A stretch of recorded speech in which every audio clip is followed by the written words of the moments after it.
So hello guys, আমি রূপসা আর তোমরা দেখছো রূপসাস ব্লগ। তো কেমন আছো তোমরা সবাই? আশা করি তোমরা সবাই অনেক ভালো আছো আর আমি অনেক ভালো আছি। তো আমি এই ভিডিওটা সকাল থেকে শুরু করছি। তো সকলকে জানাই গুড মর্নিং। তো আজকে আছে ষষ্ঠী, জামাই ষষ্ঠী। তো পুজো আছে, তো পুজোর জন্য অনেক জোগাড় করতে লাগবে, তো মায়ের হেল্প করতে লাগবে। তো ওই জন্য তাড়াতাড়ি ঘুম থেকে উঠে গেছি। তো এমনি সময় তো আমি এত ঘুম থেকে উঠি না, ওই ধরো 9টা বেজে উঠতে উঠতে। তো আজকে তাড়াতাড়ি উঠেছি আর এখন বাজে ওই 7টার মতো।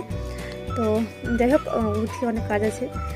আর আজকে নাকি কারেন্টও থাকবে না, তো ফোনে চার্জ দিতে লাগবে। তো চলে কী কী করছি না করছি তোমার সাথে অবশ্যই শেয়ার করবো, তো তুমি দেখতে থাকো। আর গাইস, ঘুম থেকে উঠেছি, তো আমার কলার ভয়েসটা হয়তো আসতে শোনা যাবে, তোমরা প্লিজ ম্যানেজ করে নিও। তো মাইকটা নিয়ে নিই।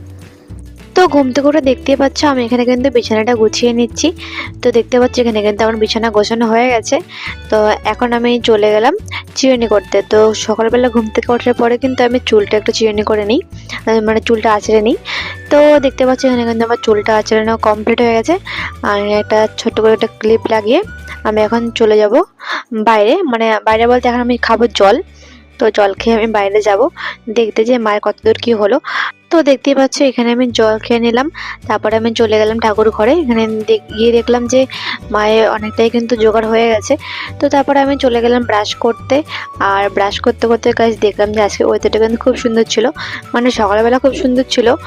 তারপরে ওই ধরো 10টা-11টার থেকে মানে অনেকটা রৌদ্র উঠে গেছিলো। তো সকালবেলা ওয়েদারটা একটু মেঘলা মেঘলা ছিল।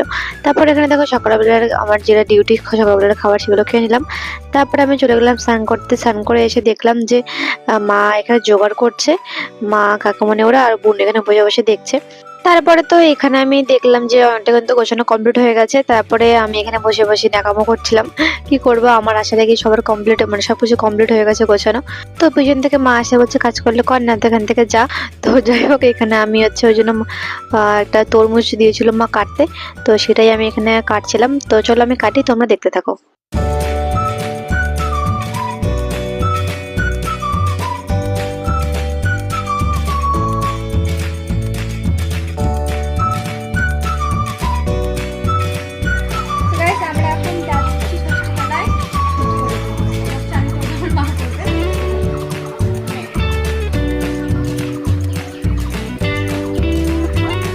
তো দেখতে পাচ্ছ আমরা কিন্তু ষষ্ঠী তলায় চলে এসেছি। তো এখানে এখন আমরা এসেছি কেবল প্রথম। তো এরপর কিন্তু আরো সবাই আসছে পিছনে পিছনে, আমার মা কাকিমণি বড়মা, মানে পাড়ার সব লোকজনগুলো কিন্তু আসছে। তো সবাই আসলে কিন্তু পুজো শুরু হবে। তো গাছ পুজোর ব্লগটা এই ভিডিও দিতে পারবো না, কারণ অনেকটা বড় হয়ে যাবে।